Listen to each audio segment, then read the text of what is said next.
ভাবুন আপনার কাছে সবকিছু আছে, বড় বাড়ি আছে, বড় গাড়ি আছে এবং ব্যাংকে অনেক টাকা আছে, কিন্তু আপনার বয়স ৬৫ বছর। আপনার কি মনে হয় এই বয়সে এই সব কিছু ভালোভাবে উপভোগ করতে পারবেন? নিশ্চয়ই না। কিন্তু আমরা বেশিরভাগ মানুষই এইরকম একটা জীবন বেছে নিই। ছোটবেলা থেকে আমাদের বলা হয় স্কুলে যাও, কলেজে যাও, ডিগ্রি নাও, তারপর চাকরি করো, টাকা জমাও এবং শেষ বয়সে আরাম করো। ধনী হওয়ার জন্য এবং বিলাসবহুল স্বপ্নের জীবন উপভোগ করার জন্য শেষ বয়স পর্যন্ত অপেক্ষা করার এই চিরাচরিত ধারণাকে পাল্টে দিয়েছেন এমজে ডিমার্কো। তিনি তার দ্য মিলেনিয়ার ফাস্টলেন বইয়ে ব্যাখ্যা করেছেন কিভাবে অল্প বয়সে ধনী হয়ে একটা বিলাসবহুল স্বপ্নের জীবন উপভোগ করা যায়। তবে তিনি বারবার বলেছেন কম বয়সে ধনী হওয়া মানে কিন্তু রাতারাতি ধনী হওয়া নয়। আর সেই জন্যই দ্য মিলেনিয়ার ফাস্টলেন কোনো সস্তা দরের এমন বই নয় যেটা আপনাকে 30 দিনে বা 1 বছরে ধনী হওয়ার উপায় বলবে। এই বইয়ের লেখক নিজে 31 বছর বয়সে মিলেনিয়ার হয়েছেন, আর এর জন্য তাকে বহুদিন পরিশ্রম করতে হয়েছে এবং নিজের বুদ্ধি খাটাতে হয়েছে।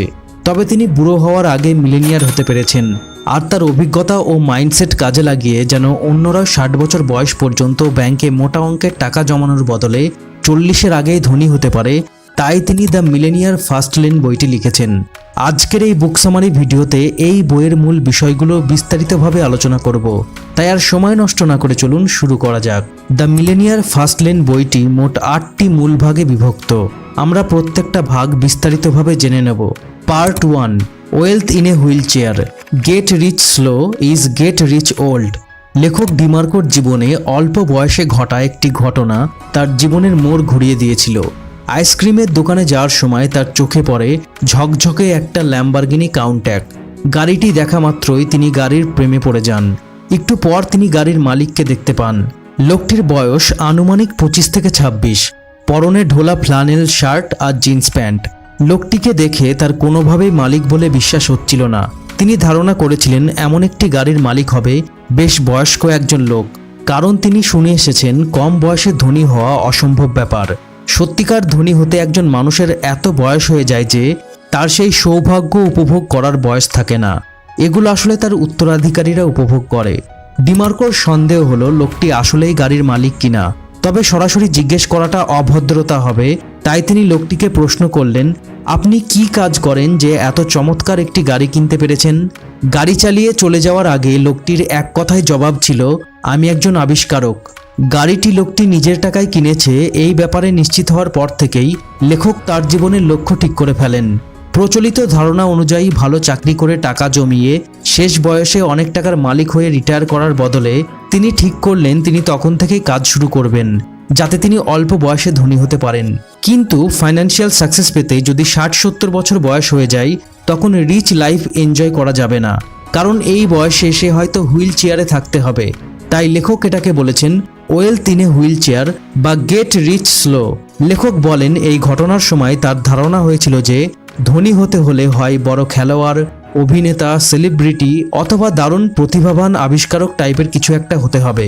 কিন্তু পরে তিনি আবিষ্কার করলেন এসবের আসলে কোনো দরকার নেই। সাধারণ একজন মানুষও কম বয়সে ধনী হতে পারে। এই বিষয়ে পরের অংশগুলোতে লেখক আরও বিস্তারিতভাবে আলোচনা করেছেন। Next part 2, wealth is not a road but A road trip. দ্বিতীয় ভাগে এসে লেখক বলেন সারা জীবন পরিশ্রম করে টাকা জমিয়ে ধনী হওয়া মানে আপনি আসলে জীবনের খেলায় হেরে গেছেন, কারণ টাকা জমিয়ে ধনী হতে গেলে আপনাকে দশকের পর দশক ধরে অন্যের জন্য কাজ করে যেতে হবে। সম্পদশালী হওয়ার জন্য ইয়ং এজ আদর্শ সময়, কারণ এই সময়টাতে আপনি সম্পদকে উপভোগ করতে পারবেন, পাহাড়ে চড়তে পারবেন, সমুদ্রে সার্ফিং করতে পারবেন, প্রিয়জনদের সাথে আনন্দমুখর সময় কাটাতে পারবেন, এমন আরও অনেক কিছু করতে পারবেন। বেশিরভাগ মানুষ বিশ্বাস করে দীর্ঘ সময় ধরে একটা কিছু করতে থাকলে এক সময় কিছু একটা ঘটনা ঘটে, পথ চলার শেষে গন্তব্য খুঁজে পাওয়া যায়। তাই বেশিরভাগ মানুষ পথ চলার শেষের গন্তব্যে ফোকাস করে, যেমন বড় একটা কন্ট্রাক্ট পাওয়া বা লটারি জেতা ইত্যাদি। কিন্তু লেখকের মতে একজন মানুষ চাইলে একটা লম্বা দীর্ঘ পথকে ছোট করে ফেলতে পারে। সময় নয়, কতটা কাজ করা হলো, সময়কে কত বেশি কাজে লাগানো গেল, এটাই হলো আসল আর্থিক সাফল্যের মূল কথা। আপনি যদি 1 ঘন্টায় 10 টাকার কাজ করেন তবে আপনি 10 টাকা পাবেন, আর যদি আধ ঘন্টায় 20 টাকার কাজ করেন তবে সেটাই পাবেন। কেউ 10 দিনে 100% কাজ কমপ্লিট করে, কেউ আবার 100 দিনে 10% কাজ করে।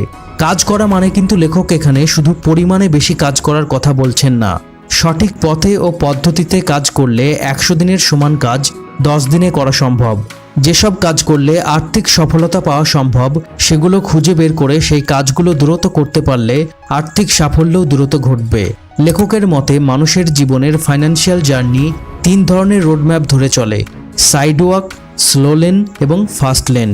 পরবর্তী 3টি ভাগে এই রোডম্যাপগুলোর ব্যাখ্যা করা হয়েছে এবং তার পরের ধাপগুলোতে সবচেয়ে ভালো রোডম্যাপ ধরে পথ চলার পদ্ধতির কথা বলা হয়েছে। তো next part 3, poorness the sidewalk. Sidewalker হলো সেই মানুষগুলো যারা শেষ জীবনটা অভাবে কাটাবে, এটা তাদের নিয়তি। লেখক বলেন এই ধরনের মানুষ আজকের দিনটা কত ভালোভাবে উপভোগ করা যায় শুধু সেটা নিয়ে চিন্তা করে। এন্টারটেনমেন্টের পিছনে খরচ করতে তারা ধার করতেও দ্বিধাবোধ করে না। পকেটে $500 থাকলেও তারা লেটেস্ট মডেলের $1000 আইফোন মার্কেটে নামার দিনই কিনতে চায়। ধার করে হলেও তাদের এটা লাগবেই। এই ধরনের মানুষরা নিজের আবেগকে নিয়ন্ত্রণ করতে পারে না এবং দীর্ঘমেয়াদের কোনো চিন্তাই করে না। রবার্ট কিওসাকি তার রিচ ড্যাড পুয়ার ড্যাড বইয়ে একই ধরনের কথা বলেছেন। সাইড ওয়াকার হওয়া একটা বিপজ্জনক ব্যাপার, কারণ হঠাৎ চাকরি চলে যাওয়া, অর্থনৈতিক মন্দা, চুরি ডাকাতি, ট্যাক্স ও ইন্টারেস্ট রেট বৃদ্ধি, এইসব নানান কারণে এরা পথে বসে যেতে পারে। লেখক বলেন সাইড ওয়াকার মানে কিন্তু গরিব নয়। প্রচুর ধনী মানুষ যেমন বড় প্লেয়ার, আর্টিস্ট, অভিনেতা এবং চাকরিজীবী আছেন যারা সাইড ওয়াকার। তারা এমনভাবে টাকা খরচ করেন যেন আজকের দিনটাই পৃথিবীর শেষ দিন। তাদের এই বেলাগাম খরচ চলতেই থাকে এবং একটা সময় গিয়ে যখন তাদের ইনকাম বন্ধ হয়ে যায় তখন তারা বিপদে পড়েন। পৃথিবী বিখ্যাত মাইকেল জ্যাকসন শত শত মিলিয়ন ডলার কামিয়েছেন, কিন্তু তার খরচের খারাপ স্বভাবের কারণে তাকে ঋণগ্রস্ত অবস্থায় দিন কাটাতে হয়েছে। লেখক বলেন শুধু টাকা থাকলে একজন মানুষ সম্পদশালী হয় না। দামি গাড়ি, বড় বাড়ি এবং ক্যাশ টাকা থাকলে মানুষ সুখী হতে পারে না। লেখকের মতে ওয়েলথ বা সম্পদ 3টি বিষয়ের সমষ্টি: সুস্থ দেহ, পরিবার ও বন্ধুর ভালোবাসা এবং স্বাধীনতা। লেখক একে 3Fs বলেছেন। এই 3টি এফ হলো ফিটনেস, ফ্যামিলি এবং ফ্রিডম। পূর্ণ স্বাধীনতায় বাঁচার জন্য টাকার প্রয়োজন, কিন্তু টাকা ছাড়া বাকি দুটো অর্থাৎ স্বাস্থ্য ও পরিবারও লেখকের মতে মানুষের সম্পদের অংশ। সাইড ওয়াকারদের আরও একটা বড় সমস্যা হলো এরা নেশা, লটারি আর জুয়ার মতো বিষয়ে জড়িয়ে পড়ে। এমন বহু ধনী সেলিব্রিটি আছেন যারা শুধু জুয়ার কারণে শেষ হয়ে গেছেন।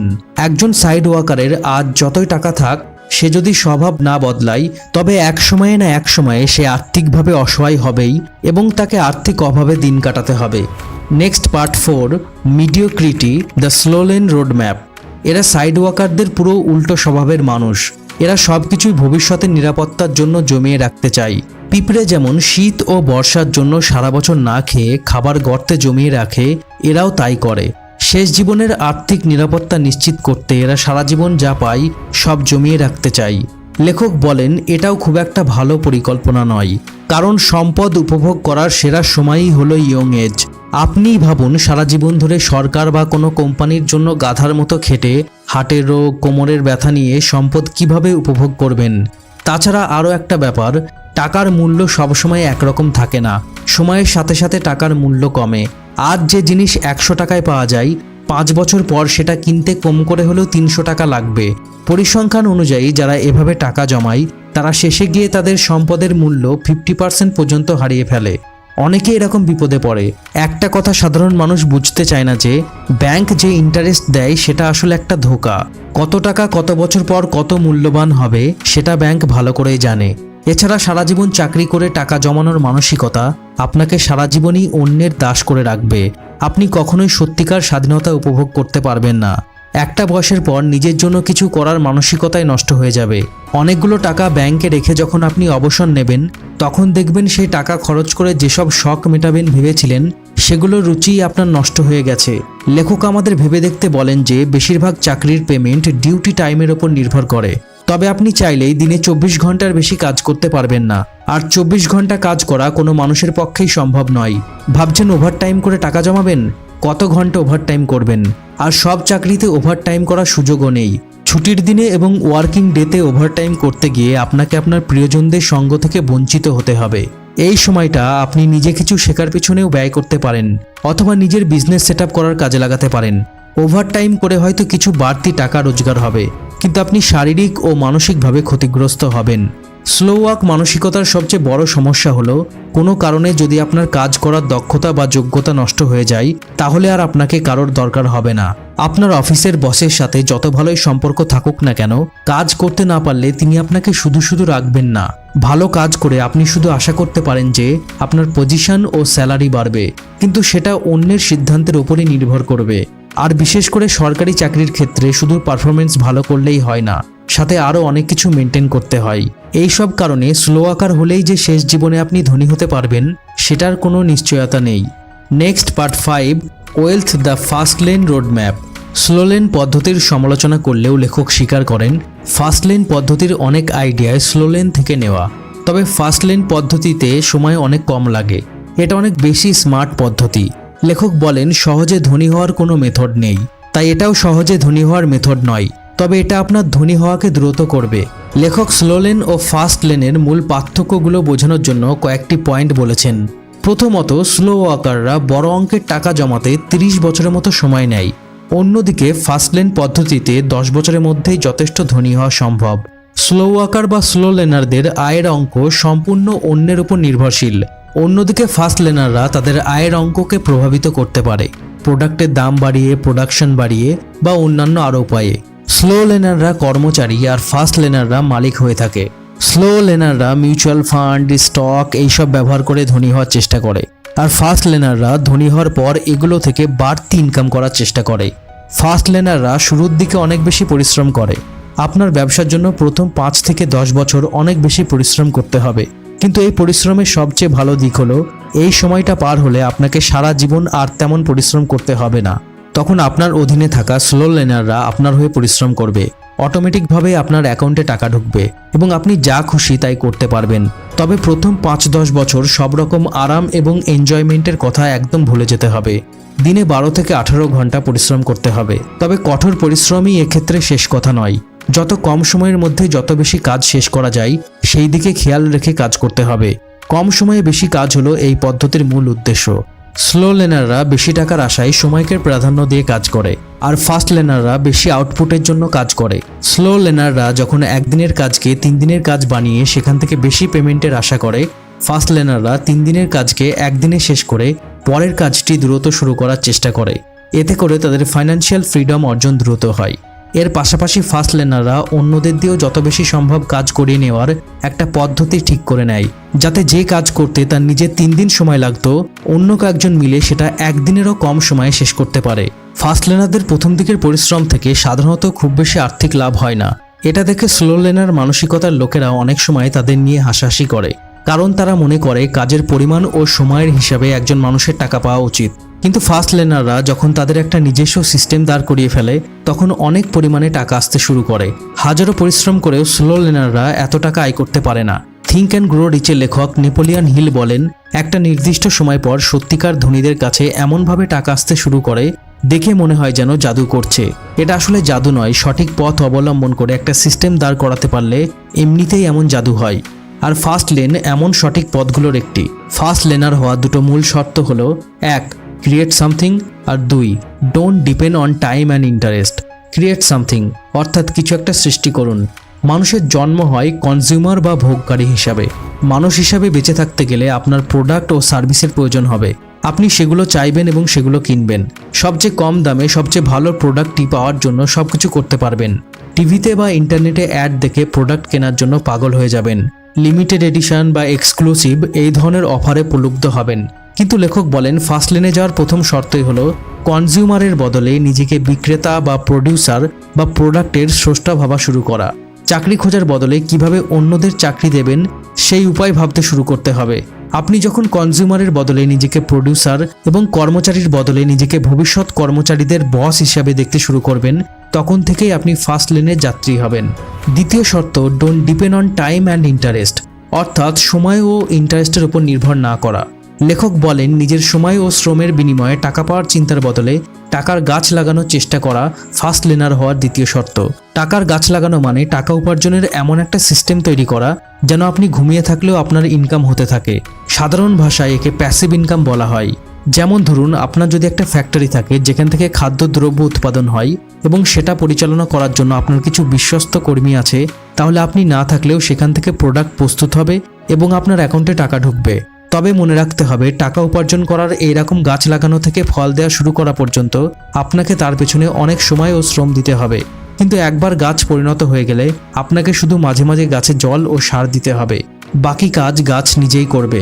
মানে যদি আপনার নিজের একটা লাভজনক প্রতিষ্ঠান থাকে এবং সেটা চালানোর জন্য যোগ্য লোক নিয়োজিত থাকে, তবে একটা সময় আপনি এমনিতেই গায়ে হাওয়া লাগিয়ে ঘুরে বেড়াতে পারবেন। মাঝে মাঝে শুধু একটু কাজের খোঁজ নিলেই চলবে। লেখক এই ধরনের টাকার গাছের উদাহরণ দিতে গিয়ে goods and services business, rental property অর্থাৎ ভাড়া দেওয়ার সম্পত্তি, অ্যাপ ও সফটওয়্যার, বই, ওয়েবসাইট বা ব্লগ এসবের কথা বলেছেন। তবে হ্যাঁ, এগুলোর উন্নয়ন ও প্রচারের জন্য আপনাকে অবশ্যই সময় দিতে হবে। কিন্তু একটা শক্ত ভিত গড়ে দেওয়ার পর আপনি আর সারাদিন এর পিছনে সময় দেওয়ার জন্য বাধ্য থাকবেন না। স্লো লেনাররা ধনী হওয়ার জন্য সময় ও ইন্টারেস্টের উপর নির্ভর করে, কারণ তাদের নিজস্ব কোনো প্রতিষ্ঠান বা প্রোডাক্ট থাকে না যেগুলো থেকে নিয়মিত আয় হয়। তারা একটা নির্দিষ্ট পরিমাণ টাকা ব্যাংকের মতো প্রতিষ্ঠানে জমা রাখে, যেখান থেকে নির্দিষ্ট সময় পর পর ইন্টারেস্ট আয় হয়। এখানে তাদের নিজেদের কোনো ভূমিকা থাকে না। কিন্তু এই ধরনের আয় বাড়ানোর জন্য আপনাকে আরও টাকা ঢালতে হবে। আপনি যে ব্যাংকে টাকা রাখবেন সেই ব্যাংকের ইন্টারেস্ট রেট অনুযায়ী আপনার টাকা বাড়বে। কিন্তু নিজস্ব ব্যবসায়িক প্রতিষ্ঠান বা প্রোডাক্ট থেকে আয়ের এই ধরনের কোনো সীমা নেই। আজ আপনার কোম্পানি থেকে 10 টাকা আয় হলে কাল সেই আয় 100 টাকাও হয়ে যেতে পারে।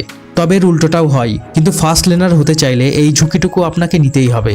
তবে ব্যবসা ও বাজার সম্পর্কে যদি আপনার যথেষ্ট জ্ঞান থাকে, তবে ঝুঁকির পরিমাণও অনেক কম থাকবে। Next part 6, your vehicle to wealth you. লেখক বলেন, $1 মিলিয়ন গন্তব্যে পৌঁছাতে চাইলে প্রথমে সেখানে যাওয়ার জন্য একটা ভালো গাড়ি দরকার।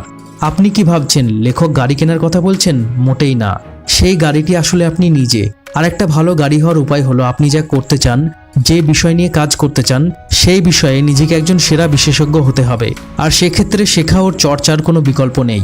তবে তার আগে আপনাকে দৃঢ়ভাবে সিদ্ধান্ত নিতে হবে যে আপনি নিজের স্যালারি নিজে দেবেন। এই সিদ্ধান্ত নেওয়ার পর চিন্তা করুন কিভাবে সেটা দেবেন। কোন জিনিসটা আপনি সবচেয়ে ভালো পারবেন, সেই জিনিসটা যত ভালোভাবে পারা যায় শেখার চেষ্টা করুন। লেখক বলেন, আপনার জীবন কেমন হবে সেটা আপনার সিদ্ধান্তের উপর অনেকটা নির্ভর করে। যত তাড়াতাড়ি ফাস্ট লেনার হওয়ার সিদ্ধান্ত নেবেন, তত তাড়াতাড়ি আপনার কাছে ফাস্ট লেনার হওয়ার পথ পরিষ্কার হয়ে যাবে। গরিব হয়ে জন্মানো নয়, গরিবের মতো চিন্তা করা ও সিদ্ধান্ত নেওয়াই অভাব ও দারিদ্র্যের প্রধান কারণ। যেমন ধরুন, দুইজন মানুষ 100 বছরের আয়ু নিয়ে পৃথিবীতে এসেছে। একজন 50 বছর বয়সে গিয়ে সিদ্ধান্ত নিল যে হিমালয় দেখবে, তারপর পথ চলা শুরু করলো। আর একজন 20 বছর বয়সে একই সিদ্ধান্ত নিয়ে পথ চলা শুরু করলো। তো হিমালয় দেখাই যদি জীবনের সবচেয়ে বড় লক্ষ্য হয়, তাহলে কে বেশি লাভবান? লেখকের মতে সিদ্ধান্ত নেওয়ার ক্ষমতা মানুষের জীবনের সবচেয়ে বড় আশীর্বাদগুলোর একটি, কিন্তু বেশিরভাগ মানুষই এটার সঠিক ব্যবহার করতে পারে না। ফাস্ট লেনার হওয়ার সব যোগ্যতা থাকার পরও বেশিরভাগ মানুষ সিদ্ধান্তের কারণে স্লো লেনার বা সাইড ওয়াকার হয়ে জীবন কাটায়। শুধুমাত্র চিন্তার ধরন বদলে একজন মানুষ তার জীবনকে ভালো দিকে নিয়ে যেতে পারে। যেমন ধরুন, আপনার একটি গাড়ির প্রয়োজন। 10 লাখ টাকার গাড়ি যে কাজ করে, 50 লাখ টাকার গাড়িও সেই কাজ করবে। এখন আপনি যদি লোন নিয়ে 50 লাখ টাকার গাড়ি কেনেন, তবে আপনাকে সেই লোন শোধ করতে হবে, অর্থাৎ সেই টাকা আপনাকে আয় করতে হবে। 10 লাখ টাকার গাড়ির জন্য লোন শোধ করতে হবে। কিন্তু এখানে যদি আপনি বিলাসিতার চেয়ে প্রয়োজনকে প্রাধান্য দেন, তাহলে 10 লাখ টাকার গাড়ি কেনার সিদ্ধান্ত নেবেন। কিন্তু যদি আপনি 50 লাখ টাকা দামের গাড়ি কেনার সিদ্ধান্ত নেন, তাহলে আপনি শুধুমাত্র একটা দামি ব্র্যান্ডের লোগোর জন্য 40 লাখ টাকা বেশি খরচ করবেন, যে টাকাটা আপনি অন্য কাজে লাগাতে পারতেন। ফাস্ট লেনার হলে আপনি কখনোই এই সিদ্ধান্ত নেবেন না, বরং হিসাব করে যখন দেখবেন 50 লাখ টাকা ইনকাম করার ক্ষমতা আপনার আছে, তখন আপনি প্রয়োজন মেটানোর জন্য 10 লাখ টাকার গাড়ি কিনবেন এবং বাকি 40 লাখ টাকা এমন কোথাও ইনভেস্ট করবেন যেখান থেকে আপনার আরও টাকা আসবে। তাছাড়া এই টাকা আয় করতে যে সময় খরচ হবে, সেই সময়ের মূল্য একটা লোগোর চেয়ে অনেক বেশি। ফাইন্যান্সিয়াল ফাউন্ডেশন বা আর্থিক ভিত গড়ার সময় নিজের সময়ের মূল্য দেওয়ার ব্যাপারে লেখক লিখেছেন, যদি কেউ অনলাইনে গেম খেলে ঘন্টার পর ঘন্টা সময় নষ্ট করে, তবে সে কোনোদিনই খুব বেশি আর্থিক সাফল্য পাবে না।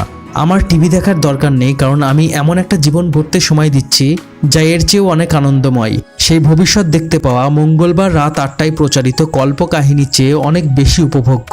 তো বোঝাই যাচ্ছে স্লো লেনাররা যেমন টাকার ব্যাপারে খুঁতখুঁতে, ফাস্ট লেনাররা সময়ের ব্যাপারে খুঁতখুঁতে। Next part 7, the roads to wealth. এই অংশে লেখক দ্রুত ও স্থায়ীভাবে সম্পদশালী হওয়ার জন্য কিভাবে ব্যবসা করতে হবে সেটার বর্ণনা দিয়েছেন। এখানে তিনি ফাস্ট লেন ব্যবসার 5টি কমান্ডমেন্ট বা মূল নীতির বর্ণনা দিয়েছেন। তো আমরা প্রতিটা নীতি সংক্ষেপে জেনে নেব। Number 1, the commandment of need. লেখক বলেন কখনোই শুধুমাত্র টাকা আয়ের জন্য কোনো ব্যবসা শুরু করবেন না। ফাস্ট লার্নার হওয়ার সিদ্ধান্ত নেওয়ার সময় ভেবে দেখুন কোন কাজটা আপনি করতে চান এবং কি করতে সবচেয়ে ভালোবাসেন, সেটাই নিজের ব্যবসার বিষয় বানিয়ে ফেলুন। লেখক আরও বলেন কাস্টমাররা যদি একবার টের পায় যে ব্যবসার একমাত্র উদ্দেশ্য মালিককে বড়লোক বানানো, তাহলে সেই ব্যবসা বেশি দিন টিকবে না। ব্যবসা হতে হবে এমন যেটা মানুষের কোনো একটা সমস্যার সত্যিকার সমাধান করে। এমনকি যদি আপনি আপনার ভালো লাগার কাজটাকে ব্যবসায় পরিণত করেন, তখনও যেন সেটা মানুষের সমস্যার সমাধান করে। মানুষের কাজে না লাগলে আপনার প্রোডাক্ট কেন কিনবে বা আপনার সার্ভিস কেন নেবে? Next number 2, the commandment of entry. যে ব্যবসা শুরু করা যত কঠিন, সেই ব্যবসা করে ধনী হওয়ার সম্ভাবনা তত বেশি। আর যারা এই নীতির বাইরে থেকেও খুব ভালো ব্যবসা করতে পারেন, তারা অবশ্যই তাদের কাজে সেরাদের সেরা। উদাহরণ হিসাবে ই-কমার্সের কথা ধরা যাক। সাধারণ কাস্টমারদের জন্য জেফ বেজোস অ্যামাজন শুরু করেন। তিনি যখন শুরু করেছিলেন তখন এই ব্যবসা শুরু করা ছিল দারুণ কঠিন। ইন্টারনেট বা ওয়েবসাইটের এত ব্যাপক প্রচলন ছিল না, আর মানুষের কাছেও ই-কমার্সের ধারণাটা ছিল প্রায় অজানা। কিন্তু এই কঠিন কাজ সম্ভব করেই তিনি পৃথিবীর সেরা ধনী ব্যক্তিদের লিস্টে আসতে পেরেছিলেন। এখন ই-কমার্স সবাই বোঝে, ওয়েবসাইট বানানো বা ব্যবসায়ীদের দিয়ে আপলোড করানো কঠিন কিছু না। কিন্তু এখন আর এই ধরনের সাইট খুলে বিলিনিয়ার হওয়া প্রায় অসম্ভব। এই মুহূর্তে ই-কমার্সের মতো প্রচলিত কিছুতে সফল হতে চাইলে একদম টপ লেভেলের কিছু নিয়ে আসতে হবে, না হলে বাদ দেওয়াই ভালো। নেক্সট 3 নম্বর কমান্ডমেন্টটা হলো the commandment of control. Fast learner উদ্যোক্তা হওয়ার অন্যতম একটা শর্ত হলো আপনার ব্যবসার পূর্ণ নিয়ন্ত্রণ আপনার হাতে থাকবে। আপনার পুঁজি দিয়ে যদি আপনি অন্য একটা প্রতিষ্ঠানের ফ্র্যাঞ্চাইজি বা শাখা নেন, তবে সেটা খুব ভালো কিছু হবে না। অনেক সময় তারা নিজেরাই ব্যবসা গুটিয়ে নিতে পারে, যার ফলে আপনি পথে বসে যাবেন। আপনার ব্যবসার ব্যাপারে বড় পরিবর্তনের ক্ষমতা আপনার চেয়ে যদি অন্য কারোর বেশি থাকে, তবে সেটা কখনোই ফাস্ট লেন ব্যবসা নয়। 4 নম্বর কমান্ডমেন্টটা হলো দ্য কমান্ডমেন্ট অফ স্কেল। ব্যবসার বেশ কয়েক ধরনের স্কেল বা ব্যাপ্তি রয়েছে। পাড়া বা মহল্লা, গ্রাম, শহর, রাজ্য, দেশ, আন্তর্জাতিক, এই কয়েকটি স্কেলে একটা ব্যবসা ছড়াতে পারে। একটা ব্যবসার ব্যাপ্তি যত বড়, সেটার ইনকামও তত বেশি। রতন টাটা যে তার টাটা গ্রুপকে এত বড় কোম্পানি বানিয়েছেন, তার পিছনে সেটার পরিসর বাড়ানোর একটা বড় ভূমিকা ছিল। ব্যবসা শুরু করার আগে ভালো করে অ্যানালিসিস করুন যে আপনার এই ব্যবসাটির স্কেল কতদূর নিয়ে যাওয়ার সম্ভাবনা আছে। লোকাল, ন্যাশনাল, ইন্টারন্যাশনাল কোন পর্যায়ে এটাকে নিয়ে যাওয়ার সম্ভাবনা আছে এবং কিভাবে এটাকে সেই পর্যায়ে নিয়ে যাওয়া যাবে, এই ব্যাপারগুলোকে বেশি গুরুত্ব দিন। লাস্ট 5 নম্বর কমান্ডমেন্টটা হলো দ্য কমান্ডমেন্ট অফ টাইম। লেখক বলেন ফাস্ট লেন ব্যবসা হতে হলে একটা ব্যবসাকে একটা সময়ে অবশ্যই স্বয়ংক্রিয় বা অটোমেটিক হতে হবে। একটা নির্দিষ্ট সময় পর্যন্ত পরিশ্রম ও সময় ব্যয় করার পর যদি একটা ব্যবসা মূল উদ্যোক্তার উপস্থিতি ছাড়াই চলতে পারে, তবেই সেটা আদর্শ ফাস্ট লেন ব্যবসা, বা অন্য কথায় মানি ট্রি বা টাকার গাছ। এই টাকা যদি সত্যিকার অর্থে উপভোগ করতে হয়, তবে অবশ্যই ব্যবসাটিকে অটোমেটেড হতে হবে। যেমন ধরুন, একজন লেখকের একটি বই যদি বেস্ট সেলার হয়, তবে সেই বইয়ের রয়্যালটি তিনি সারা জীবন পেয়ে যাবেন। তাকে আর সেটা নিয়ে চিন্তা করতে হবে না। নতুন বই ছাপাতে হলে সেটা প্রকাশকের মাথা ব্যথা, লেখককে শুধু মাঝে মাঝে বইয়ের প্রচার করতে হবে। গেম অফ থ্রোনসের লেখক জর্জ মার্টিন বা হ্যারি পটারের লেখক জেকে রাউলিং এমন সুবিধা ভোগ করেন। আমাদের দেশে লেখালেখিকে ব্যবসায়িক দৃষ্টিতে না দেখা হলেও বাইরে এটাকে খুব লাভজনক একটা ব্যবসা হিসাবে ধরা হয়। একটা বইয়ের পিছনে সময় ও শ্রম ব্যয় করার আগেই লেখক সেখান থেকে কত আয় করতে পারেন তার ছক করে নেন। যে সমস্যার সমাধান কেউ এখনো করেনি, সেটা সমাধান করে বিক্রি করা, নতুন প্রোডাক্ট অ্যান্ড সার্ভিস আবিষ্কার করা, প্রচলিত প্রোডাক্টের উন্নতি করা, এইসব উদ্ভাবনী বিষয়গুলো অটোমেটিক ব্যবসার জন্য আদর্শ। যেমন ধরুন, বিল গেটস যদি আর কোনোদিন মাইক্রোসফটের অফিসে না যান, তবুও তার টাকা তার অ্যাকাউন্টে চলে আসবে। ইলন মাস্ক, জেফ বেজোস, এদের কথাও তাই। ওয়ারেন বাফেট তো বছরে একবার সিইওদের চিঠি পাঠিয়েই খালাস। ফাস্ট লার্নার হতে আপনাকে এত বড় ব্যবসা করতে হবে না। আপনাকে শুধু এমন একটা সিস্টেম তৈরি করতে হবে যাতে আপনি না থাকলেও ব্যবসা খুব ভালোভাবে চলে। তাহলে আপনি পুরো পৃথিবী ঘুরে বেড়াতে পারবেন এবং নিজের পরিবারের সাথে সময় কাটাতে পারবেন। Last and part 8, your speed accelerate wealth. বইয়ের শেষ ভাগে এসে লেখক এম.জে. ডিমার্কো দ্রুত সম্পদ অর্জনের জন্য আইডিয়ার দ্রুত বাস্তবায়নের ব্যাপারে কথা বলেছেন। লেখকের মতে কোনো একটা আইডিয়া মাথায় আসা একটা ইভেন্ট বা ঘটনা। অনেক মানুষের মাথায় অনেক সময়েই ভালো আইডিয়া আসে, কিন্তু খুব কম মানুষই নিজের আইডিয়াকে কাজে লাগিয়ে সফল হন। আইডিয়াকে কাজে রূপান্তর করার প্রক্রিয়া হলো প্রসেস। যারা দ্রুত প্রসেস শুরু করে তারাই দ্রুত সফল হয়।